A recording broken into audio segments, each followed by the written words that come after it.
What's going on, everybody? Welcome back to G-Miles World Podcast. So right now we're going to be talking about the fact that the Indianapolis Colts tweeted out recently that their new 53-man roster, what's expected to go on for the start of the 2022 season, does not include T.Y. Hilton. Now, some of you guys were asking me, how do I feel about that? What are the chances that that actually affects what the Colts are building? And to be quite honest, he hasn't really been a major factor for a little. Obviously he was a Pro Bowl wide receiver at one point. He played with, Andrew Luck. He's played with other quarterbacks, in the past that have made him a really, really good wide receiver and somebody that was very useful. I think they're moving in a different direction with younger receivers. We're going to go over some of those names in a second, but realistically, I'm going to go further than just looking at their record because I believe that their team is suitable enough to make the playoffs. Now, making noise, we got to take a look at it. You know what I'm saying? But I do believe that they're suitable enough to go out there and actually make some noise. So let's just take a look at some of the key factors that's bringing me to that conclusion. When you look at the quarterbacks that are currently listed on their roster, we're going to just take a look at two. We know Matt Ryan was sent there from the Falcons. He looked pretty good for what I've seen in the preseason. You know what I'm saying? I don't trust Matt Ryan. He once had a 28-3 lead against the Patriots, so that kind of stays on his resume. I don't know what he's doing in most cases. If you can't win that game, I can't trust you going forward forever. So do I believe that he will ever get back to the Super Bowl? Unfortunately, no. Do I think that his MVP, he won an MVP. I don't know how he did it. Like, every time I think about it, actually, I do know how he did it. He just threw the ball to Julio Jones. Like, he's open down there somewhere, dude. Like, whatever. That's how he pretty much won it. But I don't trust the guy. No Shannon Sharp with the way I just said yeah. But Nick Foles is a guy that went over to the Eagles. Obviously, he took care of business. And Carson Wentz has never been the same. Now Carson Wentz is with the Commanders. It's really, really bad. But Nick Foles is the kind of guy that can actually step in and do, what's needed for the team.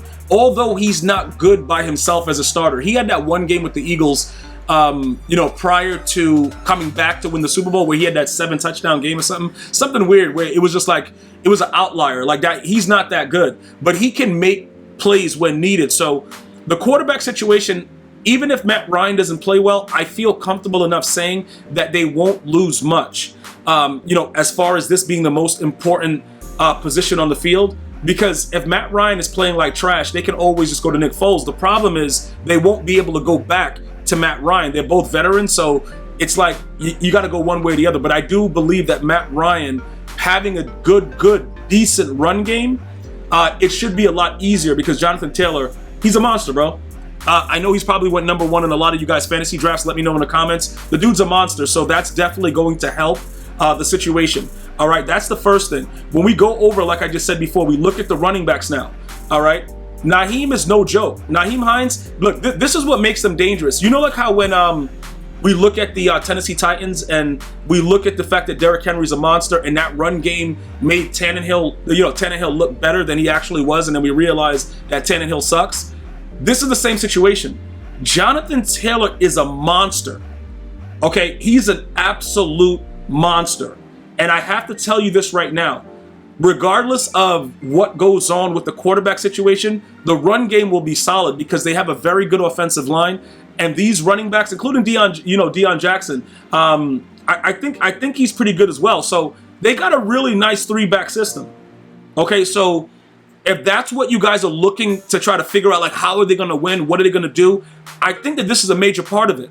All right.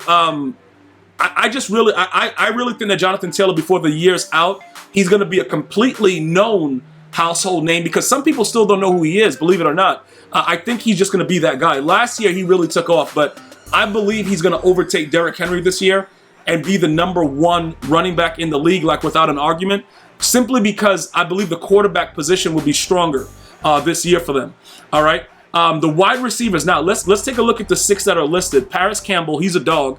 Austin Doolin, he's all right. Alec Pierce, I believe, isn't he the rookie dude coming in? Desmond Patman, Michael Pittman Jr. is like, that's a 6'5", 6'4", 6'5" monster. Mike Strachan, I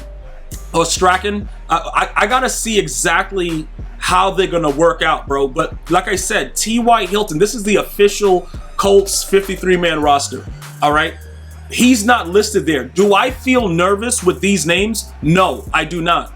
These are bigger, like bigger and more physical receivers. Like T.Y. Hilton, the reason that I really liked him when he played was because he was an undersized receiver that was like a headache, like a Steve Smith Sr. But Steve Smith Sr. is more of he's a bully. He was a bully out there in the field. Obviously, Steve Smith Sr. is way better. But what I'm saying is the undersized receivers that make noise is very, very difficult because the NFL has turned into a Randy Moss, Calvin Johnson, bigger receiver type situation. When you look overall at what people are looking for, like Julio Jones, the people you can just throw the ball up to and they're coming down with it. That's what the NFL is about, those exciting plays. So when you get an undersized guy under 6 foot, like a T.Y. Hilton that's made noise so long in the NFL, he definitely deserves his credit. But looking at, these are some big bullies out there, bro, for the Colts. So the only reason that I don't, like I said, I see them making a playoff run,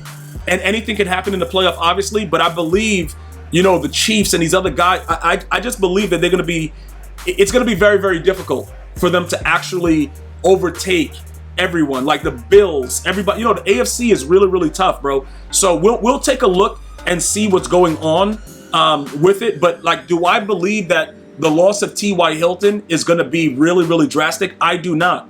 And like I said, I'm willing to take the chance, even on a rookie like Alec Pierce. I'm willing to take that chance because I believe that that's a rookie that they took.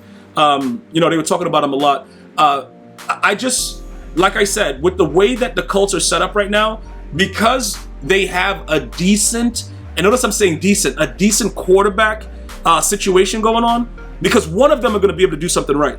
I don't know which one, but one of them will be able to do something right. So we got to just look at it along those lines. The tight ends. Now Mo Ali, like Mo Ali is serious business, bro. I think he's going to be a dog in the league.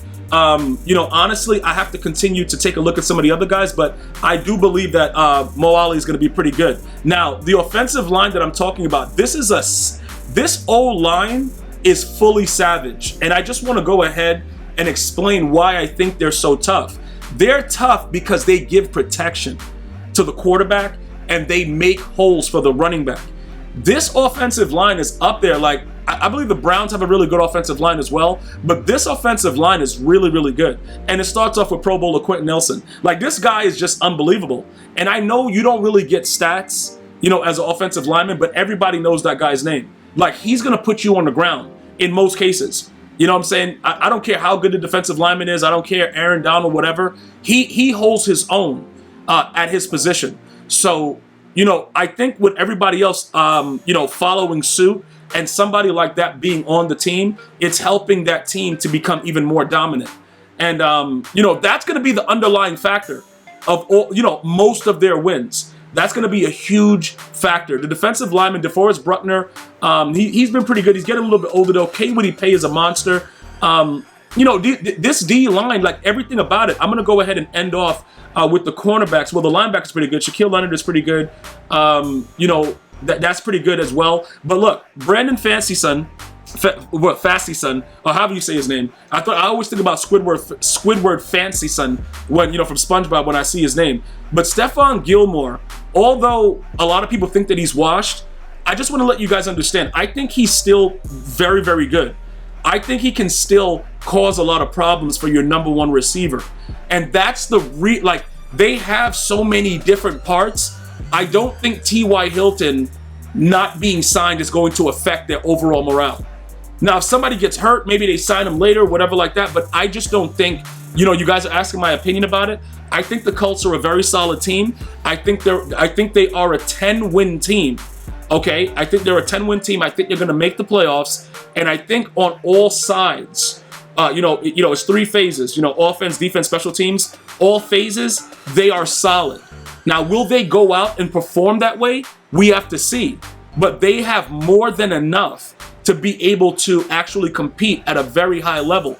The only concern, like I said, is what Matt Ryan we're going to get. I don't trust Matt Ryan. Okay, so what version of him are we going to get? Are we going to get the MVP during the season, or are we going to get the Super Bowl, Matt Ryan? You know what I'm saying? That's pretty much what I'm looking to see. Other than that, I think they're still a 10-win team without T.Y. Hilton. Let me know your comments leave it right here in the chat. I appreciate you guys watching. Make sure you like, share, and subscribe. I'm going to see you guys and girls next time. One love, y'all.